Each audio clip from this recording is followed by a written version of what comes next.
Good morning. This video was sponsored by you. Some people would like to stay anonymous, so I will not mention names. Thank you for contributing to my dream, building a house, building a sanctuary here in Thailand with your donations. I appreciate it. Now, to the topic. Today's topic is rejection, substitute, and an alternative, or giving an alternative. And this can be used in any area of your life. You with other people, you with close friends, family, and you with yourself. Let's start with you and yourself. Sometimes we decide, okay, Lena, I'm not going to do this anymore. And it is hard. Lena, you're not going to eat after, say, 6 p.m. or 5 p.m. And then Lena says to Lena, but I'm really hungry and it just feels so hard because I'm used to it, and come on, I'm going to come up with a million excuses why I should eat now. Like I'm going to be malnutritioned, I'm not going to have enough energy to sleep, and all sorts of excuses. Why does Lena not like this new situation? Why does she not like the rule? Because you have a vessel, you take something out of the vessel, and it's empty. There is nothing to put in there to fill it up again. So when you take something away, make sure that you have a substitute, an alternative for that something. With yourself first. So if you say, I'm going to quit smoking, and you try really hard, but you feel the emptiness, you feel that at this time you would have been standing here with a cigarette having something to do, and now you are just standing there and it seems like you've got nowhere to put your hands and nowhere to look, because you think and you feel that you are missing something. Yes, and that is natural. We are a vessel. We should always be filled with something, be it love, hate, or doing something. Just engage ourselves in a certain activity. A substitute is up to you. Whatever you choose to give yourself, you can call it a reward for being a good boy or girl. If you're going to quit smoking, if you have decided, yes, I need to quit smoking, or you need to reduce the smoking, it still creates an empty space. What are you going to fill that space with? What are you going to do? Are you going to buy yourself an interesting book that you can read instead, because you will free up some time, and you would need to do something in that time? Or what are you going to do? And before you let go of something, say an emotion of anger, you need to substitute it with something else. Every time I am compelled to go back to that habit and I want to do that, what I'm trying to give up, I will do this instead. And it's very important that you specify it, because your brain works very quickly and instantly. Okay, where's the pack of cigarettes? I promised myself that I will do this instead of smoking, or whatever you choose to do. I will check messages, or check my email, or check the stock market on the smartphone. Whatever you will do, there is a substitute. So you switch your attention not to emptiness and not knowing what to do, but to some new task. Now, okay, this was eye to eye. And it doesn't have to be physical, it can be mental. Every time I think negative thoughts, I will stop and think thoughts about how lucky I am to live in this beautiful country, or whatever else, that I am way better off than some other people. Whatever thoughts you choose to replace with something else, you have to know, and you have to tell yourself in advance what they are going to be. When it's you and somebody else, a close person. A close person means that you can criticize them, you can tell them what to do, you can advise them as much as you want. With a stranger, it's a little bit more difficult and you have to be more subtle. But say if it's your relative or your partner, then you would usually feel free to criticize them and tell them what they're doing wrong. And I wish you could stop doing this and this. I wish you could stop shaking your leg. You know how some people do this, and other people get really annoyed. But when we tell people to stop something or say that you should quit or you should do this, you should do that, and trying to switch them to something else, we do not usually offer them the alternative. We do not provide the substitute or say options of substitutes. If that is somebody who's more of a C-type, you wouldn't say, I don't want you to do this, I want you to do that instead. Ooh, not a good move. But say if that is presented in a certain way, I think this habit of yours is really ruining you and is not contributing to your growth and well-being. So why don't you consider this, this and this? I have prepared some information or physical stuff to offer you this. So if you want your old mother or father to start walking more in the park, you might, I don't know, give them an MP3 player with their favorite songs, with headphones, with earphones or whatever, and it will be new to them. And it's like, Father, come on, I got something for you. I'm going to take you out to the park. Listen to this. Do you like this? Okay, maybe it's not going to work with your father or your mother, but there's something. You could buy them a new jacket, you can buy them a new rain jacket, an umbrella, whatever, new shoes, to say that this is a substitute for staying at home in front of the TV. Instead, they go for a walk. And you can tell them all the benefits that that would bring. They would still get enough attention from their children, not because they're sick, but because they are working on themselves and trying to stay healthier, trying to move more. An alternative is good. Attention is also a good alternative. When you're trying to change somebody for their best, and I'm talking about family. Say your daughter started to smoke or started to not do as well at school and be interested in certain things that you don't want her to be interested in because they're not contributing to her well-being and her personal growth. What would be the substitute? Attention, quality attention, not lecturing, not telling her off and what she's doing wrong, but offering other options. Offering options to go somewhere, finding out what she's interested in, maybe giving her tickets to some concert, maybe even going with her to that concert, or for her and a friend, just to switch her attention from that area where you don't want her to be into something else.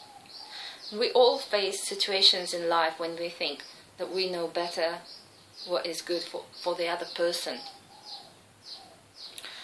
And when you have a call like that, when you say, I just want to tell them off, I just want to tell them that if they continue doing that, they're going to end up somewhere not very nice. Follow that calling. Don't think like, oh, I can't be bothered, they have their own parents, let them take care of them, people. Just tell them, and offering an alternative, not in a way like, oh, you should stop eating junk food and start exercising. This is not an alternative. This is actually making somebody's life even harder.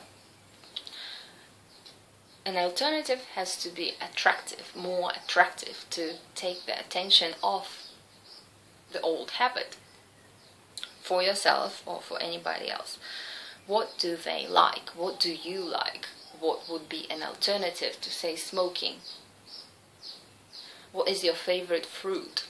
Do you have a favorite fruit? What is your favorite way to spend time? Give yourself more of that as a reward. An alternative should be a reward for overcoming the old habit.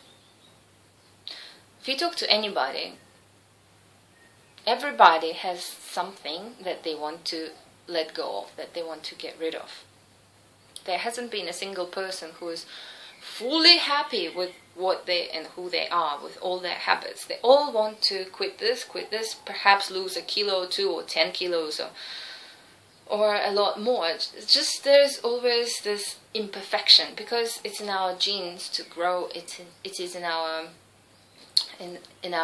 blood to progress. We want to become better in certain things. We want to play tennis better if we're a tennis player.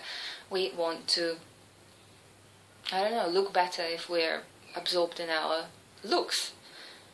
There's always something that we want to improve. Help people improve it by offering them alternatives. Now we're moving on from I to I, then I to the close person, and the final one is I to the not a close person, to somebody you don't really know, you can't criticize directly, yet you know that perhaps after observing what they're doing, after knowing and listening to them, you understand that if they made some changes in the way they think, in the way they look, in the way they walk, in the way they hold themselves, in the way they talk to the public, whatever that can be, if they made changes, they would grow. They would make their life more comfortable, make more money, meet more people, get more attention from their whoever they want to get their attention from. If you know how to help them, help them. Help them, but not so directly. Start talking about the alternative and making it sound attractive so that the eyes of the person light up. But for that, you have to focus on the other person, and it all goes back to our step 1. Remember, focus on the other person. When you know your friend or your enemy, you have the power. Knowledge is power in this way, for sure. Because if you know what they like, you can offer them what they like. And it doesn't always have to be physical. You can take them somewhere, you can bring them to a certain community, you can advise a certain path that will take them somewhere else, away from their old path, which you think is destructive. And often it is, if it looks destructive from the first look. Yes, it might help get rid of stress, drinking yourself to death. Perhaps, yeah, or smoking helps to keep some people slim. You hear about smokers who say, well, I gave up smoking and I put on weight, so I started smoking again and I lost that weight again. So I'm not going to give up smoking again. Yet with smoking it's obvious that, okay, it's not such a good habit. What is an alternative? Exercising and eating healthy, oh boy, that does not work. Tell people like my dad that, you know, he should exercise and eat healthy, he'll hang up on me probably. Because I've said it so many times and it just doesn't work, and he still smokes. Huh. Then what? People who are the hardest to change are your parents. If you succeed in changing your parents, you can change anybody, including yourself. Parents. Oh. You know how much I worry about my dad, but it just never, ever works. He doesn't want to listen to anything. Still, I love him the way he is, sure, but seeing him suffer, and now when the age sort of catches up with you, oh, and that makes you more worried, because you hear the scary news, how the heart was aching, and you think like, okay, what's next? And you know what's next, because it's obvious. Ask any doctor what is next after the heart, after you have frequent heart aches and high blood pressure, high cholesterol. What does it lead up to? Yeah, well, you know the answer. With our parents, we always worry, yet we can't change them. And as many alternatives as you might come up with, if people are not listening, well, being in the same space, being in the same country, in the same house, or visiting them often helps, because you can talk one-on-one. You can trick them into somehow accepting the alternative. When you only talk on the phone, not that easy. You know, Dad, there's this really good feeling when you run in the morning. Yeah, you're not gonna get me to run. I was just telling you about me running, and I thought that you might be happy for me. I know why you're saying that. You just want me to start exercising. No way I'm gonna start exercising, okay? Okay, this is it. Do you get the idea that before you let go of anything and create an empty space, decide what are you going to put in an empty space, be it empty space in yourself or empty space in other people, people close to you or people not so close to you. What is this alternative? Once you're sure about what the alternative will be, and with yourself it's easy to be sure because you know what you like. With people close to you, it is easy-ish to be sure what they like because you live with them, you know what they like. With other people who you don't know so well, you can't guess because not all women like perfume and not all men are interested in football. So you need to listen and study them before you come up with the alternative, and only after you are 100% sure that this is what the person needs, then you say the words of so-called constructive criticism. Starting with praise. Again, you are an excellent friend, an excellent co-worker, and it's really fun talking to you, but I noticed that when you give public speeches, you never look at your audience, and you have beautiful eyes, and it's so much nicer when we make eye contact. I can really read the information from your eyes. It's another way to connect. So if you only started to make eye contact, you would gain so much more from the audience. Now, where is the alternative in that? There isn't an alternative yet because I haven't thought about it. Maybe, did you hear that? Maybe an alternative is in attention and appealing to the person's self-love and saying that you really have amazing eyes. I feel that we can connect. This is coming from a woman. If you're a guy, that's not going to work. Telling another guy that you can really connect to him looking into his eyes. You might be sued for sexual harassment at work, but difficult to give an example without knowing who you are speaking about, but you have to know that person a little bit to be able to offer them an alternative. Like saying, provoking the person to tell you a story, or about their work, or about their project, about their previous job, and looking into their eyes, and it's like, oh, that is good that you're making eye contact once they make it. When you speak, it's really a powerful tool. I noticed some potential in you as a good public speaker, and the person will do it more often. That is natural. No matter how stupid or intelligent they are, if you praise something in people, they will repeat what you praise them for. Subconsciously or consciously, it will happen. Maybe not today, but tomorrow. The way it works is we all like praise, and we all like a reward and stroke on the head, even if it's a verbal sincere reward that, wow, you have the potential of a great public speaker. When you look at me with those eyes, I feel that you're also sending a message with the eyes too, so it's so much easier to relate to the story that you're telling and to connect on a higher level of understanding, blah blah. And then suddenly in the end you say, you should really do this when you talk to the larger group, to the audience, because that will get you so much more attention and so much more attentive listeners. Like, just try it, I'm sure it's going to work. And this is the alternative that gets the person excited. I might as well try it. If it works on this guy, it'll probably work on other people too. And once he tries it, he will see that it brings pleasure. This is an alternative. Instead of concentrating on the text, yes, it is easier to look down when you speak. You can just read off the page. But imagine if I did this here. If I did not look here and read off, how boring would that be? This is my favorite torture machine.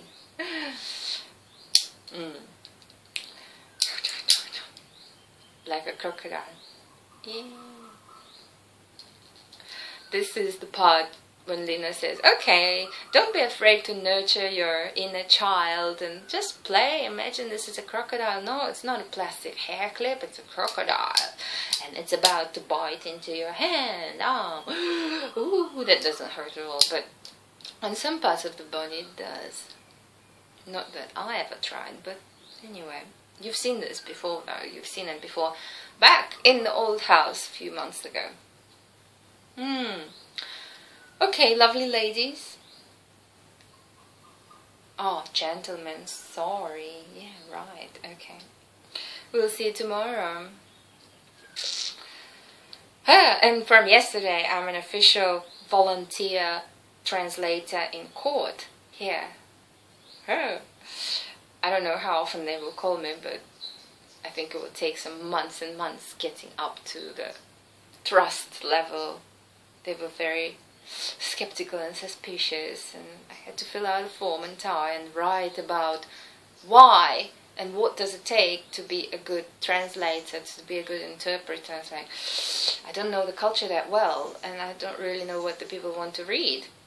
So, just being sincere. What does it take to be a good interpreter? I think not distorting the information, that must be it. And being able to remove yourself from the communication between two people.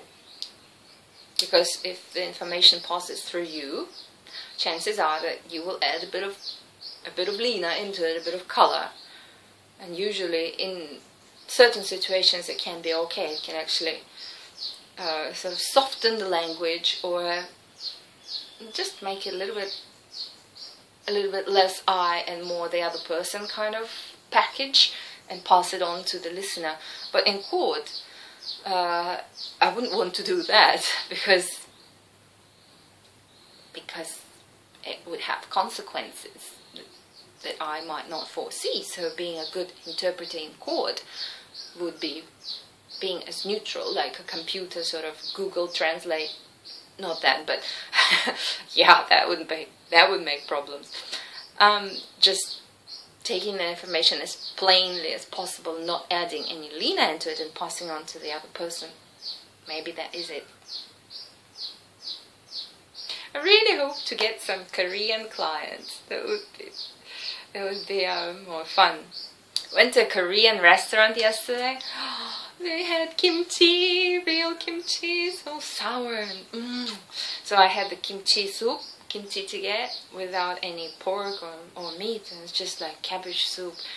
So you can relate to it, like sauerkraut soup. So good! It was so good. Okay, I have to run now. Alcoholics Anonymous today. Yes, at 11 o'clock, and now it's 10:30. Ooh, might go like this. I hope people don't mind that I actually never drank before.